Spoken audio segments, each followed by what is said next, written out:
Mom is someone that everybody likes. She's always warm, she's always welcoming, she's always trying to feed you. Will was around, it was always harder on the adults because they couldn't get rid of us. Lillian, of course, have been instrumental in gathering people together. And I haven't known her as well as I thought I did, certainly. Everyone has a picture of someone through their own lens.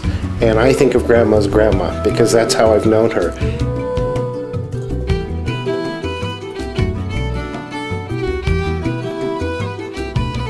Happy birthday, Nana. Do you want to say happy birthday again, Kiva? Happy birthday, Nana. We talked for 2 or 3 hours and I asked her a little bit about herself, and she told me this great story about how she used to work at this dentist office and that they used to have their little happy hours. And I asked her, well, you know, what do you mean by that? And she said, well, we would have some cocktails and take some hits off the gas. And I thought, my gosh, what a cool grandma. I've never met a grandma like this. Have a cop who wanted to give her a parking ticket or wanted to give her a moving violation ticket, and she'd offer them toothpaste and toothbrushes, and they said, oh, it's all a misunderstanding. She'd love to She'd never get a ticket. Lillian actually took me aside, and such a delighted little expression on her face, and she clutched my hands. And she said, you know, I know that you and Mark are hoping to have children. Like, this is, you know, more than a year before the wedding. She says, why don't you have a head start? Nobody will notice a little bump in your wedding dress. Grandma's mother died when she was very young. She was about 5 or 6 years old, I believe, maybe a little bit older. And she was one of 6 or 7 children. And the family was split up. Grandma went to live with the people I always considered my grandparents, Grandpa Harry and Grandma Helen in Massachusetts, just outside of Boston. Went out with Grandma and Auntie Pearl and my mom out to the beach, and went out, and it was the first time I'd seen the ocean, and I said, look, Grandma, there are hills in the water. And one of the things about Mom is she is a swimmer extraordinary. I mean, she swims laps whenever she gets an opportunity. You know, for years and years and years swam, you know, 25, 30, 40 laps. I think I actually a day. have a memory. And it's hard to know for sure, but I think I have a memory of her in the swimming pool when I was 3 years old. And we were living and so we rented the house with a swimming pool. And we put up a fence around the swimming pool because we were concerned. And I can't remember exactly how Mark did it, but somehow he got in there and he fell in. And of course we got him out right away. But after that, he didn't want to go into the pool. You were terrified of the water after that. Not unlike our son will refuse to do certain things. You, likewise, just weren't going to go in the water at all. And Grandma spent an entire summer working with you. She spent hours and hours hanging out with you, being around the water, sitting with you on the steps, and she got you back in the water. And it was Grandma and her love of swimming and her love of the water that got him back into the pool. So Lillian, it's just been such a thrill for us to be part of the extended Fink Tannenbaum Daniel family, and so it's our honor to be here to wish you a fabulous birthday and many, many more. We love you.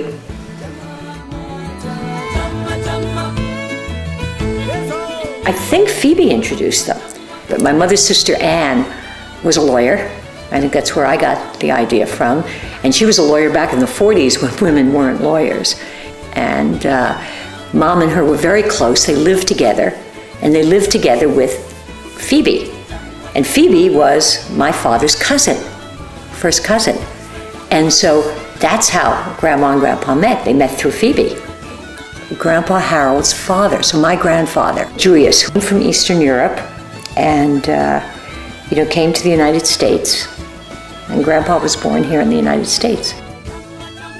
The funniest story I think about it is Sheila Gordon, who at that time was, I guess, I don't know how old, maybe a teenager. I think my grandfather was knocked off his feet when he met her, from all accounts. How her gorgeous, aunt could possibly marry this older man. And as she said, as Sheila has said many times later, she understood it afterwards. They really were very committed to helping workers and the labor. They were very active in doing things to move society forward. Mom was the vivacious, the outgoing person, and it wasn't that Dad wasn't, but he was the more introspective, the more intellectual, and they balanced each other very nicely. He almost frightened me a little bit because he was so knowledgeable. And he had a wealth of knowledge, and he had a way of drawing out your opinions, and without, again, intimidating you, making you look at your opinion through a lot of different perspectives. Harold was rather impressive, to put it mildly, and he grilled me quite well. Jonah is named, or his middle name is Harry in honor of him. Hi Lillian, happy birthday. I'm glad to be here today. I just wanted to let you know that I am very happy that I can consider you one of my grandparents. I've been blessed to have 4 grandmothers in my life, and I'm happy that you are part of that. Have a happy birthday and have many more.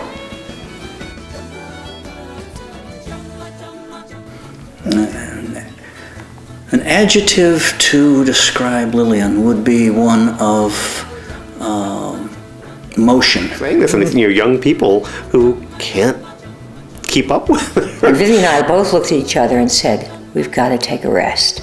And my mother, the Energizer Bunny, went on and on. She didn't take a break. And we couldn't believe it. We were watching this woman, and we're both exhausted, and we're both a lot younger than she was, and she just kept going. Lil would invite me to go to the villages and play golf, and I'd always have to get there early, and I would get there as early as I could, and it was never quite early enough, and we'd play the 9-hole course twice, and then she'd fix lunch for me. She'd never let me take her out to lunch, and then we'd go back and play another 9 holes, and she'd say, look, we just have to even this out and play those first 3 holes again to make it even. So I don't know how 21 holes was even, but that's what we ended up playing. And then we'd go swimming, and I would be dragging myself, ready to go home, exhausted, and she'd say, next time come and make a day of it. I was born in 1941. Okay. We were living in the Bronx, and Uncle Morty lived there. That was Grandpa's brother, and he never married. And he was just a very sweet man. He used to take me, he was the one who took me to Dodger games, and he was the one who took me to sports things. Grandma Lil, I'd like to wish you a happy birthday, and also to thank you for those 3 or 4 hours, now it's getting longer, that we spent on the patio and just talking, and also for giving me a glimpse into what it would be like to have such a wonderful grandmother in my life. Thank you. And Grandma Lil, for the 20 or 25 years that you've been grandma to me, thank you for all the years of love and family, and probably about 340 pounds of chopped liver and stuffed cabbage. And can I have a little more, please? Mark and I would go over to Grandma and Grandpa's house, and we would hang out by the pool and just splash around, and Grandma would bring out trays of food, and we didn't have to do any chores for the food either. We just got to have the food, hang out. Lil takes such pleasure in feeding our kids. And, there are times I think, I wonder if she thinks we feed them at home.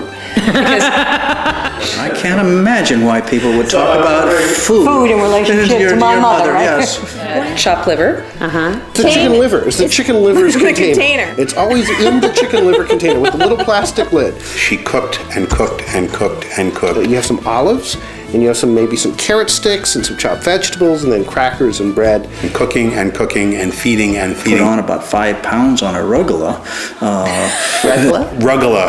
Her rugula is wonderful. Rugula, which is just phenomenal. The big hit was noodles, cabbage, and onions. She used to make wonderful, wonderful spare ribs. Crackers. What is the name of the chocolate dish? It's whipped cream and graham cracker crust. And Great pies, apple pie, rhubarb pie. Always a home-baked pie, usually apple pie. The pièce de résistance the stuffed cabbage. Rolled cabbage. Her stuffed cabbage. There's the sauce, there's the filling. The recipe changes every time she makes it, so there's the texture. You know, come from Ireland, I like cabbage. And it is the defining moment of stuffed cabbage cuisine. Well, Lil, I want to tell you a happy 90th, and I want to tell you that I love you, and Fran and Mom send their love, and rock on. My father did a lot of acting when he was in college. Actually, high school, college, and even a bit after that, he did some directing. He loved the theater. I think he instilled in me a great love of the theater. And then I went to the High School of Performing Arts. Dad and I were auditioning, and one of the pieces had a scene where there was a lot of shouting back and forth. This was in Laurelton, and some of our neighbors thought that I was having this colossal fight with my father.